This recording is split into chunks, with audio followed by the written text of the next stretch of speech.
अस्सलाम वालेकुम।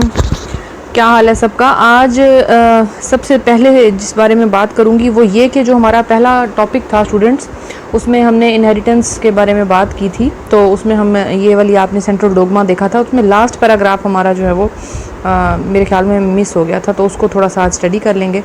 और उसके बाद जो नेक्स्ट लेसन था हमारा, जो मैंने आपको पढ़ाया था इससे ऑनवर्ड, जिसमें मेंडल्स लॉ ऑफ सेग्रीगेशन था, तो आज हम Mendel's law of independent assortment पढ़ेंगे। लेकिन क्योंकि लास्ट में हमारा ये पैराग्राफ रह गया था, तो जो स्टूडेंट सीक्वेंसली मेरे इस चैप्टर नंबर 15 को लेकर चल रहे हैं, inheritance chapter number 15 class 10th का, तो उससे जो है वो उनका ये एक पैराग्राफ रहता था, तो सोचा मैंने बच्चों को कि काइंडली वो भी जो है वो कंप्लीट कर दिया जाए। बहुत ही इंटरेस्टिंग पैराग्राफ और बहुत ही इंपॉर्टेंट पैराग्राफ।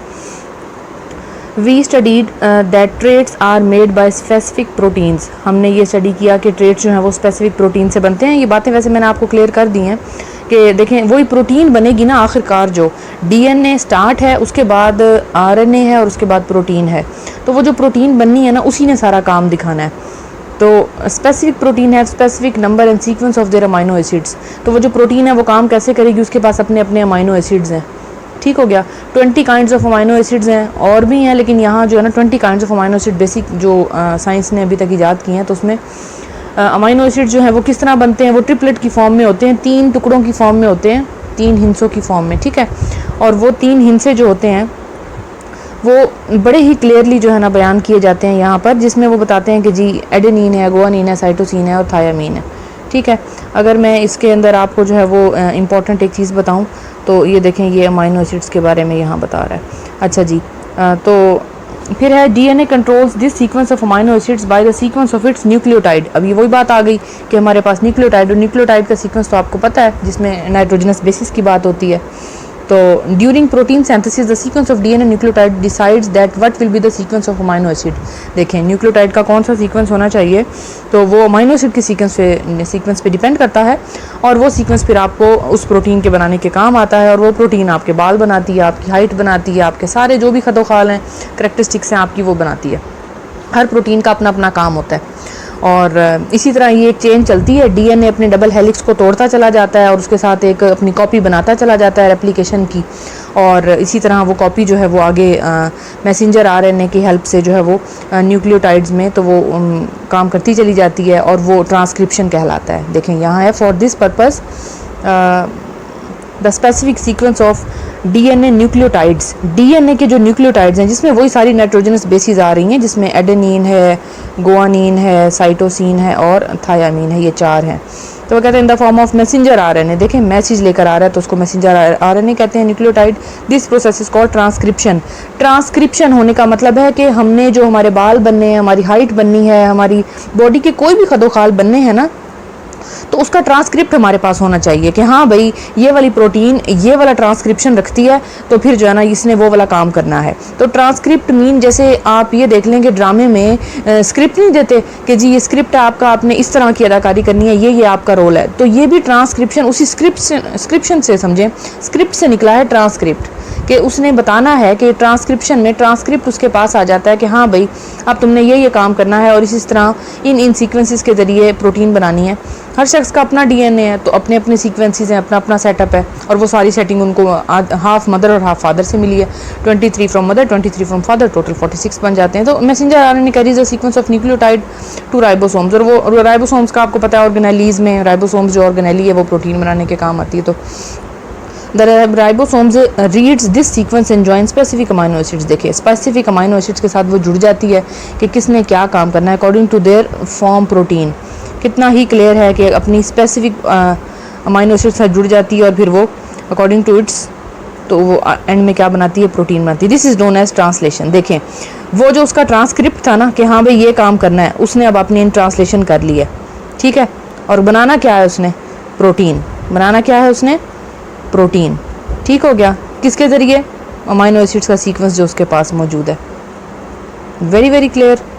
अच्छा जी, the part of DNA sequence of nucleotides that contains the instructions for the synthesis of a particular protein is known as gene. देखें सारा काम करने के लिए जो सीक्वेंस उसके पास था वो क्या है, कौन है जी, दोबारा सारी वो बात शुरू जीन से करके प्रोटीन पे लाया है। अब वो कहता है प्रोटीन सारी जो सिंथेसिस हुई है वो किसने की है, तो जीन ने की है। जी नहीं लाया था ना वो डाटा, इंस्ट्रक्शन कहाँ थी सारी, ठीक है जी। तो डीएनए ऑफ ईच क्रोमोसोम क्या करता है, कंटेन्स थाउजेंड्स ऑफ जीन्स। अच्छा जी, अब उसके पास बहुत सारे जीन्स हैं काम करने के लिए। डीएनए के पास ऑफ ईच क्रोमोसोम, एक क्रोमोसोम के अंदर जो डीएनए है उसके पास बहुत सारे जीन्स हैं, वो जीन्स जो हैं वो बहुत सारे काम करेंगे, ठीक हो गया। Like chromosomes genes also occur in pairs on one on each homologous chromosome. एक जैसे जो होमोलोगस क्रोमोसोम्स हैं उस पर एक एक जीन जो है वो पेयर वहाँ पर मौजूद होगा और वो काम करेगा, ठीक हो गया। उसके बाद locations of positions of genes on chromosomes are known as loci. L for location, L for loci. Loci mean वो जगह जहाँ पर क्रोमोसोम के ऊपर जीन मौजूद है, ठीक हो गया। चलें जी, ये अब हमारी ये चीज़ क्लियर होगी। ये जो चीज़ें हैं ये मैंने आपको नेक्स्ट लेसन में सारी genotype and its types, recessive, dominant, phenotype, और ये बड़ी इंपॉर्टेंट चीज़ मैंने आपको बता दी थी यहाँ पर। ये इसकी जो है ना जीनोटाइप है, और ये जो है ना आपको मैंने बताया था ये जो है वो फिनोटाइप, ठीक हो गया। Genotype and phenotype, physical appearance. Genotype mean genetics, genes की स्टडी, और फिनोटाइप मीन फिजिकल अपीयरेंस, जो वो सामने नज़र आ रहा है, ठीक है। अगर हमारी बॉडी के अंदर की बात करेंगे तो वो जेनेटिक्स है, जीन्स हैं हमारे। और अगर हम बॉडी की जो ज़ाहिरी अपीयरेंस है उसके बारे में बात करेंगे, या पौधे के बारे में भी इसी तरह, जो पौधे की अशकाल नज़र आ रही हैं वो उसकी फिनोटाइप है, फिजिकल अपीयरेंस, ठीक हो गया। तो नेक्स्ट देख लेते हैं। अब ये भी मैंने आपको Mendel's law of independent assortment, Mendel's law of segregation, Mendel's law of inheritance, ये सारे हमने पढ़ लिए थे, ठीक हो गया। ये भी आपको मैंने ट्रेड्स भी बता दिए थे। बड़ा ज़बरदस्त शॉर्ट क्वेश्चन आता होता है कि हमने जो है ना किस तरह वो बताते होते हैं कि किस तरह हम कौन कौन से 7 शेप्स हैं। तो ये देखें, ये 1 हो गई, ये 2 है, ये 3, ये 4, 5, 6 एंड 7। ये 7 वो ट्रेड्स हैं जो मेंडल ने जिन पर पी प्लांट पे स्टडी किया था, ठीक हो गया। अच्छा जी, उसके बाद ये भी मैंने आपको पढ़ा दिया था लेसन में कि ये राउंड एंड रिंकल। तो ये जो है वो राउंड है और ये रिंकल है, मीन थोड़ा सा जो है ना इसको, ये है राउंड और ये है रिंकल, तो ये राउंड और रिंकल। तो इसको अंदर इसको और सारों को राउंड क्यों कह रहे हैं, क्योंकि बड़ा आर आ गया है ना। जहाँ बड़ा आर आ जाएगा, जहाँ कैपिटल आर आ जाएगा, कैपिटल ए, कैपिटल बी, जिस चीज़ से भी आप जो भी नाम रखते हैं, तो वो चीज़ क्या कहलाएगी, वही डोमिनेंट होगी। और फिर उसमें ये देखें, यहाँ पर उसने कैपिटल आर आर को रखा है राउंड को राउंड के साथ, होता तो पेयर में है ना, ये तो आपको पहले बता चुकी हूँ। तो वो इसमें से दोनों में से एक आर नीचे आ गया, फिर यहाँ से भी नीचे आ गया, और फिर तो वो कहता है कि सारे कैपिटल हो गए, और आखिर में जो है ना थोड़ा सा वो उसने किया है F2 जनरेशन F1। अच्छा, यहाँ ये जो F1 है इसी को उसने क्रॉस किया था। तो ये जो है वो आर आर और ये आर और स्मॉल आर होगा, ये यहाँ से जो आया था हमारे पास, यहाँ से जो आया था टिंकल से। तो जब F1 को F1 के साथ ही क्रॉस करेगा वापस, तो ये देखें, तो ये कैपिटल आर इस कैपिटल आर के साथ, और फिर यही कैपिटल आर स्मॉल आर के साथ, फिर ये कैपिटल आर के साथ, और फिर ये कैपिटल आर स्मॉल आर के साथ, ठीक हो गया। अच्छा जी, नेक्स्ट भी हमने ये देख लिया था, ये मैंने आपको बड़ा ज़बरदस्त करवा दिया था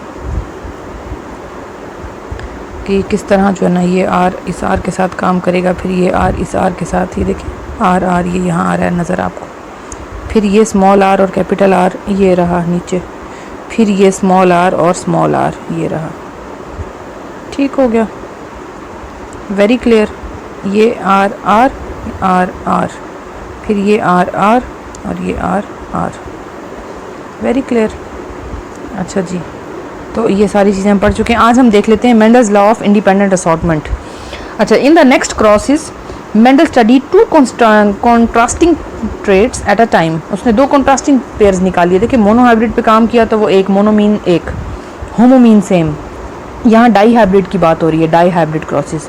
2 हाइब्रिड तो हो गया ना, क्रॉस हो रहा है 2 चीज़ों के दरमियान, तो dihybrid mean 2 different traits के दरमियान काम हो रहा है। वो कहता है उसने क्या क्या काम किया है।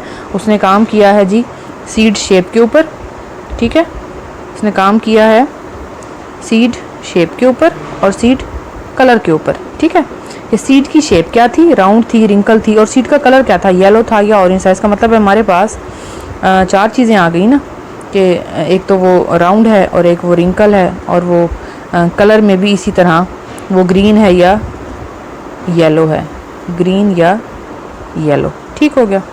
तो वो इसी तरह कहता है ट्रेड्स हमारे पास ही performed experiments on two traits shape and colour the traits of round seed controlled by allele R. और बाकी जो है वो जो डोमिनेंट है ओवर रिंकल, क्योंकि आर बड़ा है वो डोमिनेंट है और फिर वो अलील स्मॉल आर पर कंट्रोल कर रहा है उस पर, और वो स्मॉल आर जो है वो रिसेसिव है। सिमिलरली येलो सीड कलर, अच्छा येलो है और ग्रीन, दो कलर उसने लिए हैं, येलो एंड ग्रीन, दो कलर लिए हैं, yellow and green, very very clear. Round wrinkle yellow and green, round wrinkle yellow and green. तो वो कहता है कि यहाँ पर उसने बताया कि Mendel crossed R true breeding plant that had round seeds, double are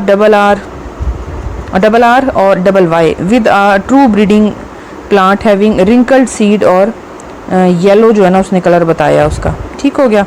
all seeds in F1 generation were round and yellow, round और येलो क्यों थे वो, जो क्योंकि डोमिनेंसी की वजह से। नेक्स्ट देख लेते हैं, ये वो आपको यहाँ पर बड़ी चीज़ें क्लियर कर रहा है। ठीक हो गया कि ये देखें, ये है जी कैपिटल आर, उसने कहा मैंने राउंड का क्रॉस करवाया और मैंने येलो कलर के साथ उसको जोड़ दिया है। रिंकल ये उसकी जो है वो सीड हो गया और शेप, और ये हो गई उसका कलर। तो वो कहता है ये मेरी शेप है और ये मेरा कलर है। तो round wrinkle yellow and green. ठीक हो गया। तो वो कहता है ये राउंड एंड येलो आ गया, R for round and yellow Y, wrinkle small R and green small Y. ठीक हो गया। तो वो कहता है अब जब मैंने इनको मिलाया तो ये बन गया। तो क्या बना, दिस इज़, ये यहाँ से आया कैपिटल आर और कैपिटल वाई, और यहाँ आया small R and small Y. ठीक हो गया। तो ये चीज़ें आ गई सामने। अब इसको राउंड और येलो क्यों कह रहे हैं, क्योंकि इसमें कैपिटल जो है वो हैं। जब हम शेप की बात करते हैं तो इसके पास कैपिटल आर है, इसलिए हम उसको राउंड कहेंगे, रिंकल अपने आप को सामने नहीं ला सका। और जब हम कलर की बात करेंगे तो कैपिटल वाई वहाँ पर मौजूद है, तो छोटा जो वाई है वो ग्रीन के लिए था, वो अपने आप को नहीं ला सका। तो ये डोमिनेंसी की वजह से अपने आप को जो है वो डोमिनेंट है इसलिए। ठीक है। तो ये देखें F1 सीड, ये जो उसके पेरेंटल जनरेशन थी, ये पेरेंट्स जो थे उसके, तो उनसे गैमेट्स जो थे उसमें F1 जनरेशन तो थी, फर्स्ट फिलियल जनरेशन, पहली seed grew into plants and they were self fertilize. देखें आपस में उसने क्रॉस करवाया, the cross produce seed with 4 phenotypes, उसने 4 फिनोटाइप्स के साथ सीड प्रोड्यूस किया है। और उसके बाद there were 315 round seeds, 1008 round green seeds, 101 wrinkle yellow seeds and 32 wrinkled green seeds वहाँ मौजूद हैं। Ratio of these phenotypes is 9:3:3:1, mean 9 चीज़ें उसके पास अलग से हैं, 3 और शेप्स हैं, 3 और चीज़ें आई हैं और 1 और आई है। ठीक हो गया। अब इसको थोड़ा सा और देख लेते हैं। ये देखें, ये जो लिखा हुआ आ रहा है ना, ये जो लिखा हुआ आ रहा है ना, ये वाला, ये सिलसिला, ये आप खुद देख लें कि ये वाला सिलसिला कहाँ से आ रहा है। ये देखें capital R small R capital Y small Y, कहाँ से आ रहा है, ये नहीं लिखा हुआ, ये आ रहा है। और इसको उसके फर्स्ट फिलियल जनरेशन के साथ F1 को F1 से ही क्रॉस करवा दिया दोबारा, मीन इसी चीज़ को दोबारा इसी चीज़ के साथ क्रॉस करवा दिया है। ये देखें। ठीक हो गया।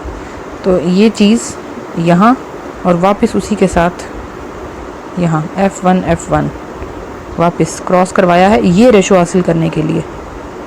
ठीक है स्टूडेंट्स, ये हमारे पास टोटल हमारे पास डाटा आ चुका है कि किस तरह capital R capital Y small R and small Y इनका आपस में क्रॉस हुआ और फिर कैपिटल और कैपिटल दोनों सामने आ गए, जिसमें हमारे पास कैपिटल आर और कैपिटल वाई था, जिसलिए हमने उसको राउंड और येलो का नाम दे दिया। चीज़ें क्लियर हो गई हैं बिल्कुल। अब मैं आपको बताऊंगी कि किस तरह ये 9:3:3:1 आती है। इसको पुनिट स्क्वायर कहते हैं। ये सारा आपको नीचे यहाँ पर डिफ़ाइन किया गया है, इसको देख लेते हैं। तो ये है जी हमारा पुनिट स्क्वायर। और अब इसमें हम क्या करेंगे कि वही जो ऊपर से आपके पास कैपिटल आर और small R capital Y small Y आया है, उसी को आपस में आपने क्रॉस करवाना है। और ये देखें, यही वाली वैल्यू, ये जो वैल्यू है ना आपके पास, ये वाली, ये यहाँ पर क्रॉस हो रही है। ठीक है। अच्छा जी, अब आपने क्या करना है, आपने इस यूनिट स्क्वायर को देखना है कि आपके पास किस तरह का डाटा जो है वो कहाँ से आया है।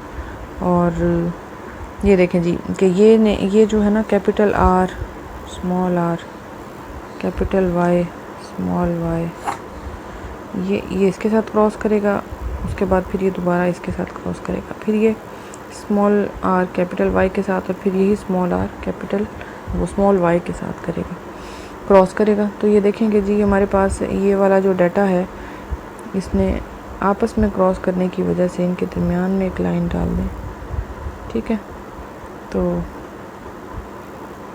ये चीज़ें जो हैं वो क्रॉस करती हैं, मतलब ये कैपिटल आर इस कैपिटल वाई के साथ, फिर यही कैपिटल आर स्मॉल वाई के साथ, ये कैपिटल आर कैपिटल वाई के साथ, यही कैपिटल आर स्मॉल वाई के साथ। तो ये दोनों डाटा सामने आ गए। फिर क्योंकि वो बीच में लाइन है, तो अब इस कैपिटल आर को हमने वो कैपिटल वाई स्मॉल आर को हमने कैपिटल वाई, स्मॉल आर को हमने स्मॉल वाई के साथ करना है। तो ये देखें ये दोनों चीज़ें सामने आ गई हैं। उसके बाद फिर ये जो हमारे पास डाटा आया इसको हमने यहाँ लिख लिया, और ये जो हमारे पास डाटा आया इसको हमने यहाँ लिख लिया। उसके बाद अब हमने इस कैपिटल आर और कैपिटल वाई को यहाँ इसके साथ क्रॉस करवाना है इस तरह, ठीक है। तो जो डाटा हमारे पास आएगा वो ये रहा। देख लेते हैं, ये कैपिटल वाई और कैपिटल आर है, ये भी कैपिटल आर कैपिटल वाई है। तो देखें ज़रा यहाँ क्या लिखा हुआ है, ये देखिए, ठीक है, इन दोनों के क्रॉस से। फिर आपने दोबारा इसी को इसके साथ, तो ये देखें ये रहा, फिर दोबारा इसी को इसके साथ, तो ये रहा, फिर इसके साथ, तो ये रहा, फिर इसको पहले के साथ, फिर दूसरे के साथ, तो ये डाटा, तीसरे के साथ ये डाटा, फोर्थ वन के साथ ये डाटा, इसको आपने पहले के साथ, फिर दोबारा, फिर ऐसे, और फिर यूँ डाटा हमारे पास ये आ गया। अब ये लास्ट वन जो है स्मॉल आर और स्मॉल वाई, इसको आपने ऐसे क्रॉस करवाते जाना है, ठीक है। ये डाटा आ गया। अब हम देख लेते हैं कि हमारे पास कौन कौन सी अशकाल आ गई हैं, हमारे पास ट्रेड्स कौन कौन से आ गए हैं राउंड एंड रिंकल के। तो ये रहा, ये 1 2 3 4 5 6 7 8 एंड दिस इज़ 9, ठीक है।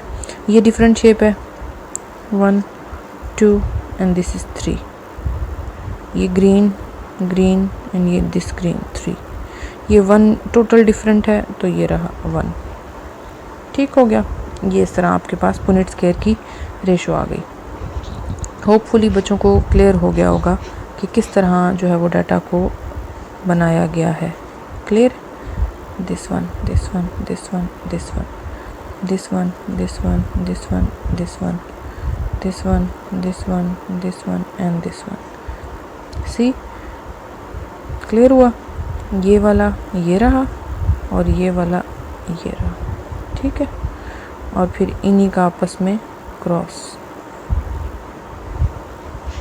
फिर दूसरे का, ठीक है, फिर थर्ड वन का, फिर फोर्थ का।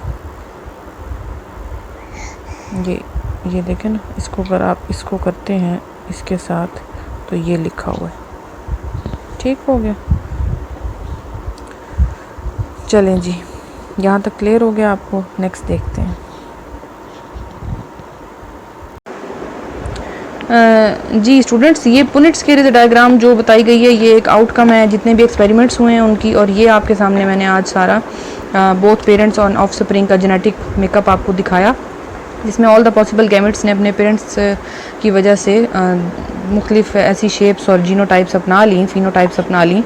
ये देखें, आपको वो सारी जीनोटाइप के ज़रिए उन्होंने फिनोटाइप्स अपनाई हैं, तो शेप और राउंड वो किस तरह सामने आए हैं। मेंडल ने, ये ब्लू बॉक्स हो गया। उसके बाद हम लास्ट पैराग्राफ देख लेते हैं कि मेंडल ने एक्सप्लेन किया है इन्हीं 2 ट्रेड्स को, जिसमें उसने मटर के पौधे के सीड की शेप और कलर के बारे में बताया सारा। Are not tied with each other, the segregation or alleles happens independently हुआ सब कुछ। वाई ने अपने साथ जो है ना सब चीज़ों को क्रॉस किया, capital R small R capital Y and small Y ने। और एक ज़बरदस्त एक्सपेरिमेंट सामने आया जिससे जो है हमें सामने चीज़ें आ गई कि किस तरह इंडिपेंडेंटली चीज़ें इनहेरिट करती हैं। देखें, सारी इनहेरिटेंस थी ना कि आपस में क्रॉस कर रहे हैं, तो पेरेंट्स थे आपके सामने capital R small R capital Y small Y, seed shape और कलर के, तो वो इनहेरिटेड कैसे हुए हैं? इंडिपेंडेंटली, बिल्कुल आपस में क्रॉस होते गए हैं। F1 को F1 के साथ क्रॉस करवाया है, चीज़ें जो हैं वो इंडिपेंडेंटली असॉर्ट होकर सामने आई हैं। This is the basic very important law of independent assortment and it states as the alleles of a gene pair segregates get separated and distributed to gametes independently from the allele of the other gene pair. देखें, एक चीज़ दूसरी चीज़ से अलग हो गई है। तो thank you for today. आज अपना टॉपिक यहीं पर ख़त्म करते हैं। नेक्स्ट इंशाल्लाह मैं डोमिनेंस के फैक्टर्स को जो है वो आपके सामने शो करूँगी, उसकी टाइप्स को, कोर डोमिनेंस, इनकम्प्लीट डोमिनेंस और सारी डोमिनेंसेस को जो है ना मैं बताऊँगी। और एंड ऑफ द चैप्टर में हम वेरिएशन एंड एवोल्यूशन को पढ़ेंगे, तो इससे हमारा ये चैप्टर फिर वाइंड अप हो जाएगा। तो ठीक हो गया जी, आज तक के लिए इतना ही। अगर आपको मेरी वीडियो अच्छी लगी है तो काइंडली मेरे चैनल को सब्सक्राइब करें और नेक्स्ट आने वाली वीडियोस के लिए बेल आइकन को ज़रूर क्लिक कीजिएगा, ताकि मैं जितनी भी वीडियोस बनाती रहूँ। इंशाल्लाह मैं class 8th, class 9th, 11th and 12th इन सब की बायोलॉजी की बुक को यहाँ पर लेकर चलूँगी। अभी मैं 10th को चला रही हूँ, तो आप चलें जी, मेरे साथ रहिएगा। Thank you so much for listening me out. Best of luck students. अल्लाह हाफिज़।